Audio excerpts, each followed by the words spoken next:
So, Alright, but we're getting into the first game, Superman against Jake. It is a very interesting matchup, I feel like, because Jake obviously... This Jake is not zoning. This Jake is just going in. hang on. Yeah, it's doing incredible. Yeah, that's an incredibly strong start for Jake. Yeah, I'm surprised. This Jake is not willing to sit back. This Jake is just straight up going in. Definitely can see that they're trying to look for their combo starter in Nair 2. Oh. The I feel like part Yeah. of this is just because a lot of Superman's best setups just come from getting that distance. So the only thing Keryan can really do is just try and close that gap as best as possible, so Superman just doesn't have any time to set up their best capabilities, really. Exactly.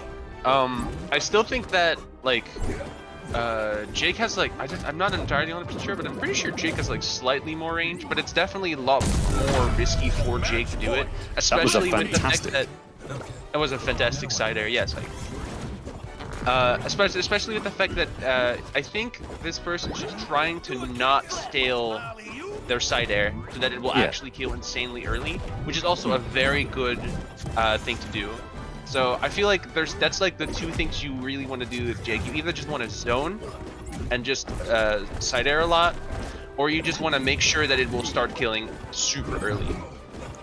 It seems like they're making a lot more liberal use of it now. Yeah, I think that's because I would have noticed in this game, especially on a... Well, it doesn't really matter how many stocks, but like I've noticed that like it's a lot more important in this game to extend your lead than it is in like most other games. I didn't think that would have hit. Yeah, like the laser, right? No, I believe one of Jake's hitboxes just hit Superman despite being far away, even by Jake's standards. But the thing about this game, what I've noticed is that staling doesn't really seem to go away. I'm not entirely sure if that's true, but that's what everyone keeps telling me. So what it basically means is that the second you have a stock lead, it's a lot more important for you to just tack the damage on, because you might not kill before your second stock. Oh my god. That was a fantastic kill. You can tell they're proud of that. I like how they made his winning animation into a taunt. I think that's the same with the majority of characters. It's either their winning animation or their character select animation instead of into a taunt if you don't have any of the paid ones. So it's a smart thing to reuse animations for, I will admit. I mean, yeah, it's still a good animation. So it's a very good animation. I think. Oh yeah. I think so far though, Keryan's been doing incredibly well, just sort of putting the pressure on Superman with Jake, because I feel like Superman isn't a character that you'd initially expect to be such a slow, like, character in terms of that. Well, in terms of how you'd have to approach him in comparison to how you might expect him to be from all the comics and that, but you can definitely see that Keryan sort of has a good understanding of how to fight Superman at this point. So even a character who themselves do quite well at longer ranges with Jake, they were still able to put really good effect just to rush down Superman and just give G3 no time to breathe. Yeah, and the second that G3 was kind of forced to be more aggressive or to like approach more with the stock deficit, you could definitely tell that Jake was just going to slow it down. I don't want to mispronounce their name. Keryan? I'm sure they have a name. I'm just gonna say Curry. There you go. But in general, they've been doing incredibly well. Just, it seems like they've been almost forcing G3 to play their game, in a way. And that's the thing. If you don't, I feel like in general, with Superman being a slower character, you need to be a lot more thoughtful in how you handle his approach in comparison to a lot of other characters. Similar to Iron Giant, where you can easily, if you're just sort of mashing buttons and rushing in without much of a thought behind it, you can definitely get stomped a lot easier than many other characters in the cast. So it'll definitely be interesting to see how G3 changes up their position for Game 2. Yeah, and... Well, Game 3, I guess. Oh yeah, it is Game 3. You're right. You need to update the score because Game 1 was played off stream, right? Or did they replay it? Game 1 was played off stream. That is I'm correct. going to go. Yeah. Going to top 8 to see who's playing. And yes, it is. I was just indeed. mentioning it because on the overlay it still says 0-1 now. I don't know if they. That's why I asked if they were replaying or not. But now it's fixed. It's fine. Yeah. Um, I'm gonna to answer your question, VZ. LeBron is allowed, but we have not seen a single LeBron on stream because, to be honest, I don't think many people are wanting to play him to win at this point. To be honest. yeah, a lot of people have not had the time to practice him yet. I mean, he's only been out and- for like less than a day, so. Yeah. I think he's been out for about a day, actually. I'm just thinking with how long it took for the service to come back online. Ah, fair.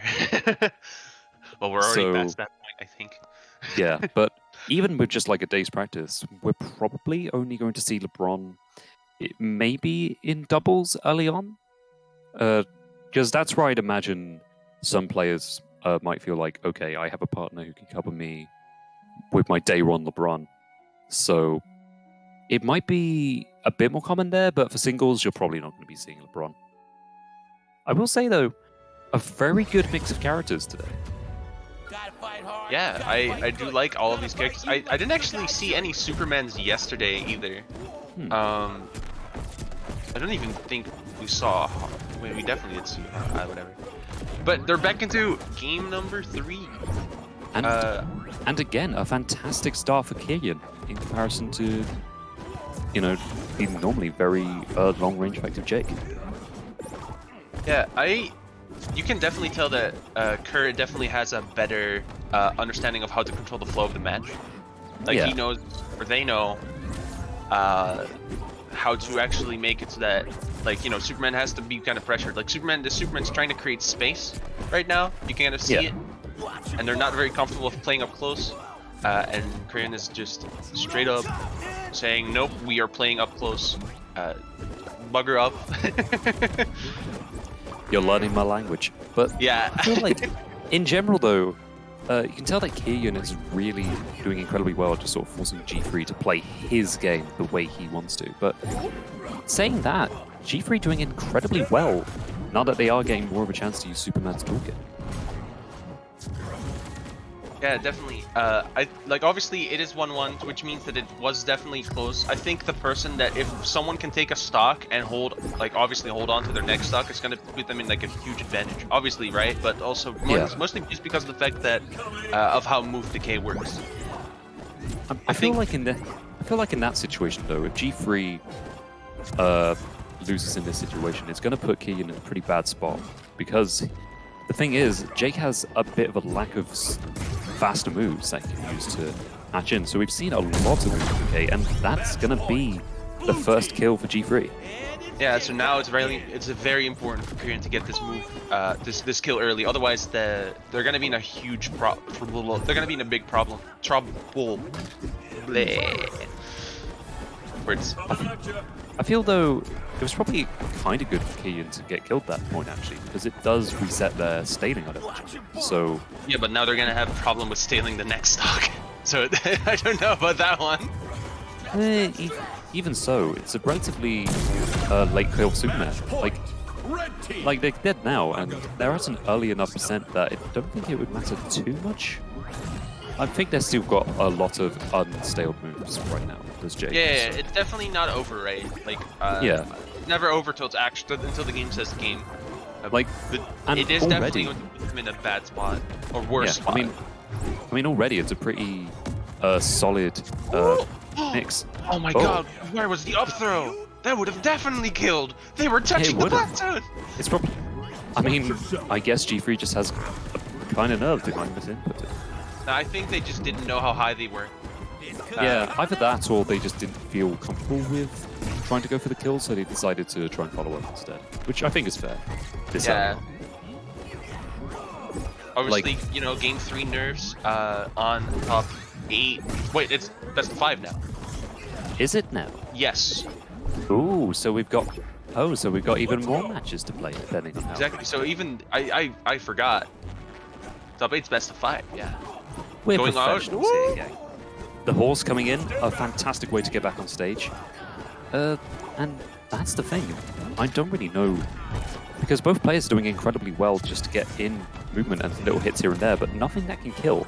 Yeah, both are trying to be really safe. Nobody wants to commit first, but they are trying to read. They're still trying to read their opponent, but like they're trying to do it in a semi-safe way where they're not committing really hard. Yeah. But that's gonna be it. G3 takes game 3. I mean, you'd hope so with that name, right? Well, yeah, you hope so, yeah. So, yeah. One of them's flaunting their cash better than others. I'll say that. Flaunting their cash better than others? What do you mean? Look, I'll tell you one thing. Both players are paying $100, but both of them paid $100. But one of them's playing like $100. Kree, why did you leave? What? Kree, it's top 8 or best of 5. Or I am aware, but there's also a thing where the spectator can get kicked for inactivity. You're right. So I need to refresh that. You're right. Ooh. I was so sad during grand finals yesterday. This like literally right before game 10 ended, it kicked the spectator for inactivity, and everyone was just sad. well. I gotta say, this is certainly a fantastic spectator mode you made. Yo, preseason battle pass? Ooh! I like it when games give me that, like, hey, you should definitely buy it. Like every time, just randomly. It's like, you mean okay. you haven't? No. I haven't spent money on this game at all. Oh, Warner Brothers is gonna send the people to your house, TNT. Yeah, dude, I wish. I did end up spending $30 on this game because I could not for the life of me find the free option, and I did not have time to figure it out. So I was just like, fine, I need this game right now. Oh, so that's why you have the... Okay. Where is it? Just for people... It was just on Steam. It was the top selection for me. I think it is on Steam, but yeah, I don't it is believe just you. on Steam. I just think it's no, it's there now. I think it wasn't there when you were trying to get it, but because you bought the Founder, you were allowed to install it early. I mean, I guess that makes sense. Oh well. You get some exclusive things, I guess. Congratulations. You get a toast. You get a toast background. True. I was like, hey, he has like 300 things. Is he gonna buy the battle pass later? Is that why did he already like get ready for that? I was gonna want to talk about it, but I was like, you know what? Good for Kree. He wants to play the game. I have yet to play a single game.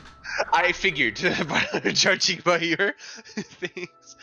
It also makes sense. You were streaming for 8 hours yesterday, went to bed, woke up, worked, and now you're streaming this again. So you haven't had the time.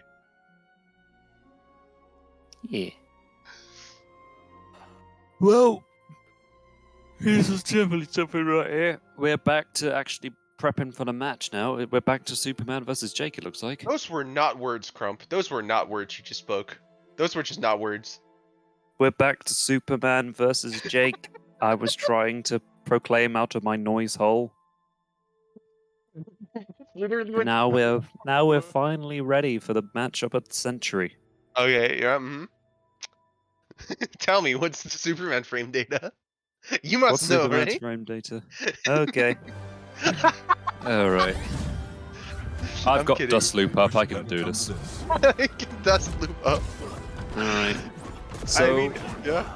okay, so what we got here is Superman's shit frame data, meaning he took 11%. So, but in all seriousness, we're seeing a lot more of the exact same thing that worked really well for Keryan. Just getting in early, making sure Superman can't do anything with those long-range, slow special moves. But even so, it looks like G3 is getting in some okay hits where he can. Like, even there, that was a great string. Yeah, I do think that both players are definitely both players have obviously the ability to beat each other. I think that's what I'm saying. Like, I think this first stock is just the most important one between the two of them because they're both playing like they're both trying to play super safe while also trying to pressure the other. Yeah. I feel like the problem, though, is that I feel Jake, as a character, has a much easier time. Oh, never mind. Yeah, no, because Superman's grab and the laser basically make it a lot easier for Superman to play super safe. That's probably why Keryan decided that he needed to be more proactive about his game plan. That's fair.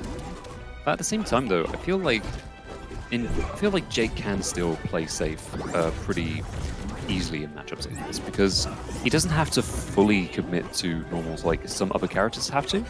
So I feel like in this kind of situation, oh my god, and that's the game. That's the game. That's the stat. That's the set. Yes. We were gassing up Jake and he died. Superheroes That's the commentator's curse. never done. I mean, I was talking about how good Superman. I was gassing up Jake. This was a two-pronged attack. We were fucking strengthening that Superman.